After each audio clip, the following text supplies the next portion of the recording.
እኛ ሰው ምርጫ የለኝ ሙስሊም ክርስቲያን በየልመርጥ አገራችን የለም እንዲያል የዘንዲያ ሙስሊሙም ክርስቲያኑም እኩል ነው። ዲሃውም ሀብታሙም እኩል ነው። ባለስልጣኑም ሌላውም እኩል ነው። የዘንዲያ እንዲህ ያለ ነውና እንዲህ ያለ ላርግለት ለብቻ ክብሮት ለሰጠው የሚል ሐሳብ የለኝ። ምን የዘንዲያ እንዲህ ያለልኝ ስለዚህ ለሁሉም ምን ያላሳለው አዝናለሁ።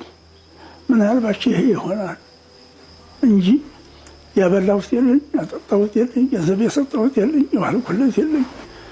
ሁለተኛ ደግሞ ስናገርም ደግሞ ይሄ ነገር ተቀባይነት ያገኝ ይሄን ነገር ሰው ይወደደው እያልናገርም ትክክለኛው ነገር ለህዝብ የሚጠቅመው ለሀገር የሚጠቅመው ለመንግስት የሚጠቅመው ይሄ ነው ብዬ ነው የምናገረው።